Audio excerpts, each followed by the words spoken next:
Welcome students.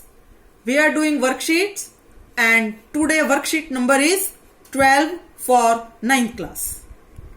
Listen students, first of all you will understand and after that you will do the assignment and then matching with the teacher what I have written. Please don't just copy it.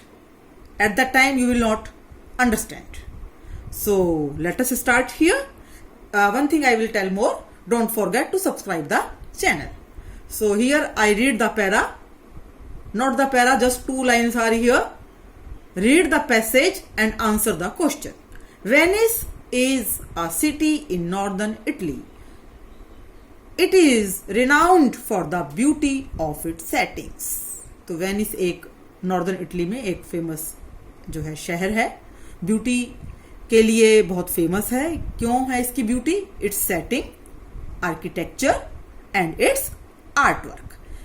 इसके architecture मैंने engineering जो इसकी है और art work इसके अंदर जो कलात्मक काम किया हुआ है इसके लिए ये बहुत ज्यादा रिनाउंड है, फेमस है. The name is derived from the ancient vanity people who inhabited the region long ago. तो ये जो है एंशिएंट जो वेनिस के लोग थे उनसे ये वर्ड लिया गया है जो कि बहुत पहले वहां रहते थे. अब देखिए पहला आपको समझ में आ गया.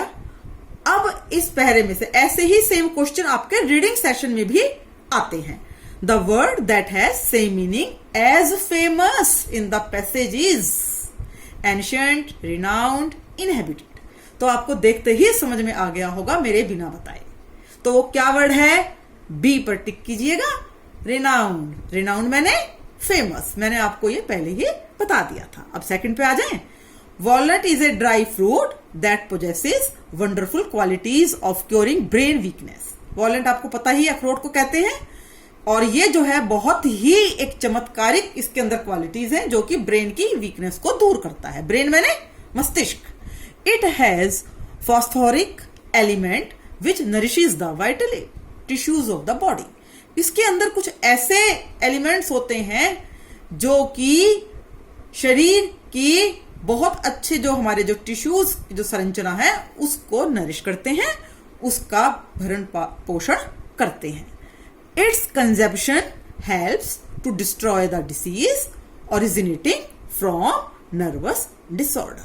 और जो इसकी कंजम्पशन है, यदि हम ये खाते हैं, इसको कंज्यूम करते हैं, तो इससे जो बीमारियां हैं वो खत्म होती हैं जो कि नर्वस डिसऑर्डर से ओरिजिनेट होती हैं, पैदा होती हैं. तो इसको आपको पता चल ही चुका होगा अब इसकी हिंदी अच्छी तरह से. अब देखिए क्वेश्चन में दे रखा है complete the sentence walnut helps to destroy. अब आपको देखते ही समझ में आ जाएगा. देखिए लास्ट लाइन देखिए, टू डिस्ट्रॉय जहां लिखा हुआ है टू डिस्ट्रॉय द डिसीज दिखाई दे गया बेटा. तो ऐसे ही आप लिखेंगे to destroy the disease originating from nervous disorder. बिल्कुल पहला क्लियर हो गया आपको. अब हम आ गए आर्टिकल. आर्टिकल आपको बता ही रखा है A and the. So very easy, you will do it by yourself, then you will match it. My Vidyalaya is dash best government school Delhi. So ये चीज मैंने आपको कई बार बता रखी है कि जब सुपरलेटिव डिग्री आ जाती है तो उससे पहले क्या लगाते हैं? द. तो माई विद्यालय is the best government school in Delhi. Second one, my mother gave me dash 50 rupees note to fetch milk packet from Mother Dairy booth. मेरी माँ ने मुझे 50 रुपीज का नोट दिया. अब यहां पर नोट आ गया तो ये काउंटेबल में आ जाएगा. तो हम क्या लगा देंगे? My mother gave me a 50 rupee note, एक नोट दिया. Next, I enjoyed doing English worksheet. अब लैंग्वेज भी आ गई है तो हम यहां पर क्या लगा देंगे? देखिए चॉइस दे रखी है. ए का तो मतलब ही नहीं, एन का भी नहीं, क्योंकि शीट्स दे रखा है प्लूरल. थोड़ा सा ऐसे दिमाग लगाते हुए करेंगे तो हम यहां पर लगा देंगे I enjoyed doing the English worksheet last week. Particular हो गया. Next 6, every year, comma, the school organizes dash annual function. Annual ए क्या है बच्चों? वॉवल. वॉवल कितने हैं? 5. ए ई आई ओ यू. तो क्लियर हो गया. अब हम वॉवल से पहले क्या लगाते हैं? एन.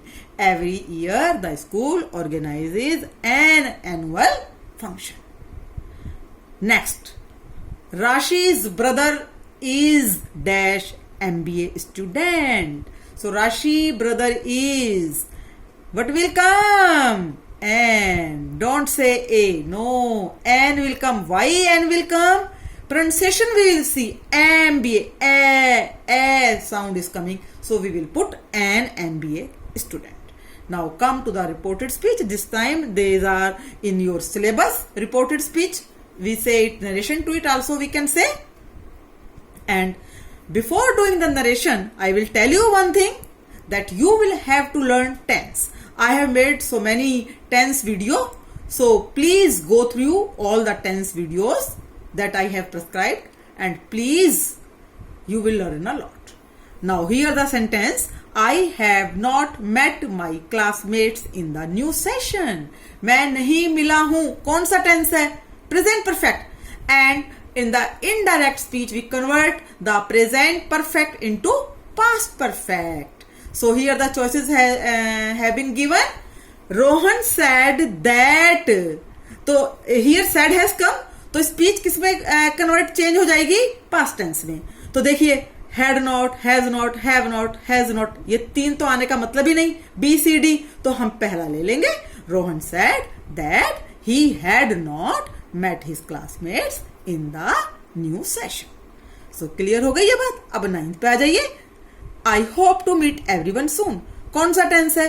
Present tense है. Present will change into past tense.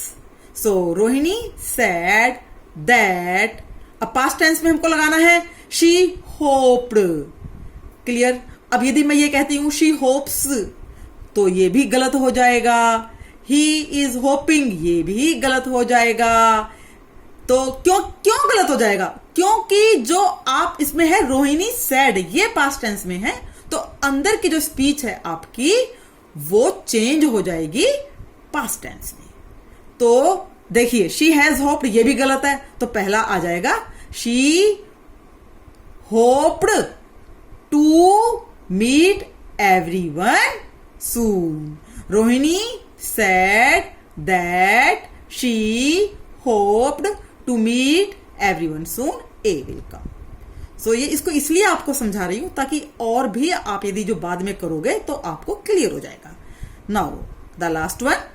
However, I love doing the online worksheets every week. So again the present tense here. और अब देखिए इसमें इन्होंने क्या कहा है? रोहन said. तो said क्या है? Past tense. तो जो ये स्पीच है हाउएवर आई लव डूइंग, ये भी पास्ट में ही कन्वर्ट हो जाएगी. तो रोहन सैड दैट, देखिए ना हैज आएगा ना लव आएगा ना यहां और. तो अब हम क्या लगाएं? आई लव का लव्ड होगा. हैड डूइंग बिल्कुल गलत है ए वाला. तो क्या बनेगा?